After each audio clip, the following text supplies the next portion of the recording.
Rick, can we start by looking at what exactly is approximate query?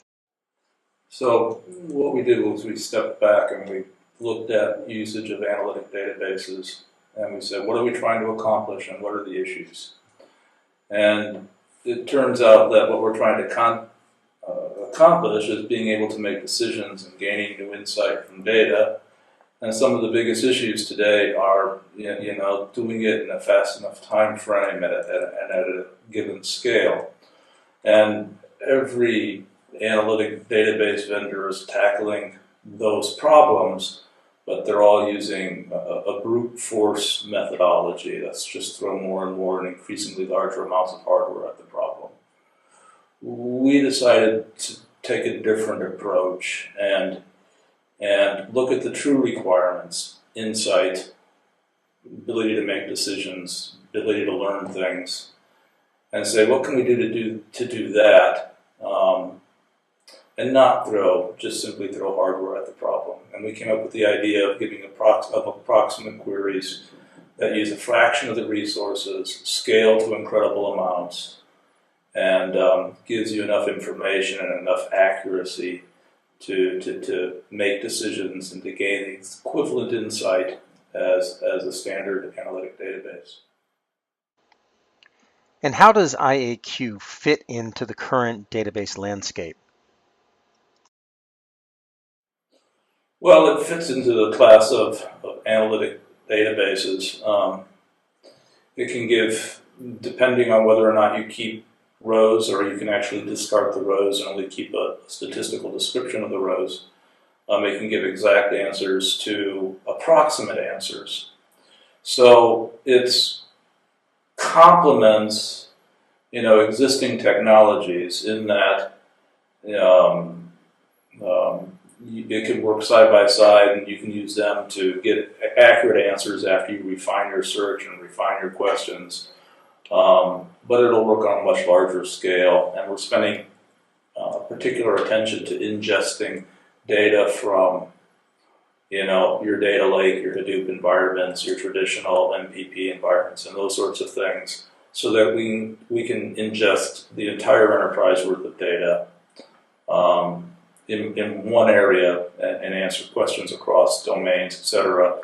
And leave the data where it is, not make duplicate copies of the data. Can you talk about what problem IAQ will solve?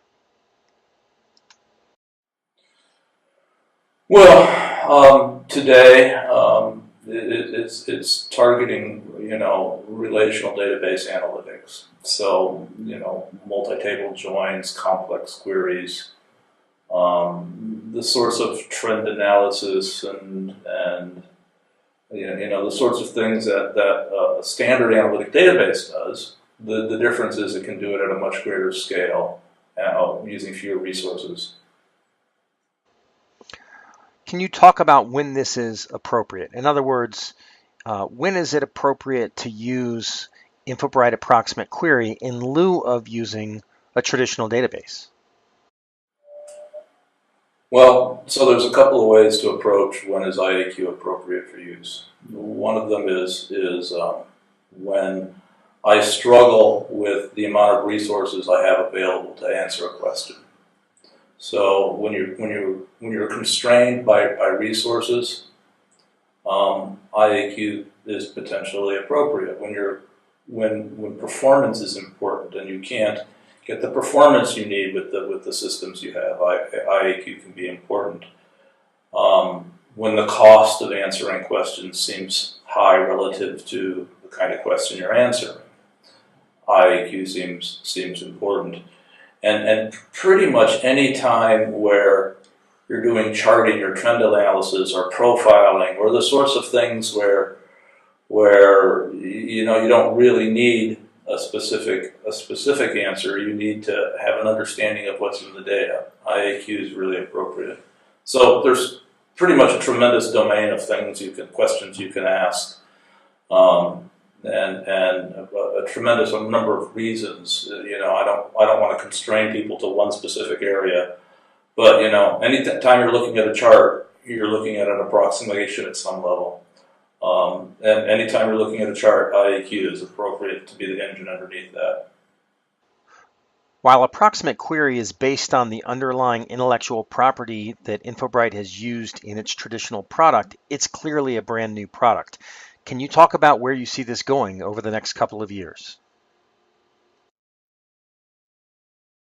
High-level goals over the next few years, sure. We're going to continue improving the quality of the answers we give, continue to improve the performance we give.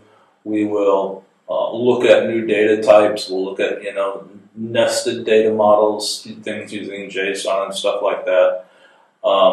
So we'll increase data types, we'll increase quality, we'll increase performance, and we'll look at other analytics and new functions and operators and things like that, just to increase the number of questions you can ask.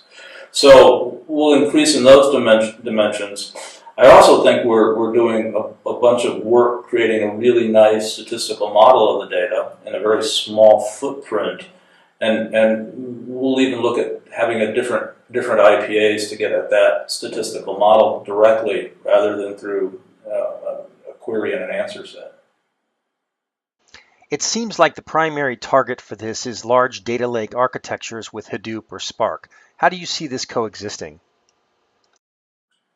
For the most part, it'll ingest data, leaving it right where it is, and doing an analysis on it. So it'll totally complement Hadoop environments and other large-scale database environments. But it'll perform a different function in your environment. It'll perform rapid answers, more insightful answers perhaps, the ability to iterate over data faster. So it'll perform a different function than those, but it'll complement them and leave the data where it exists rather than keep multiple copies of data.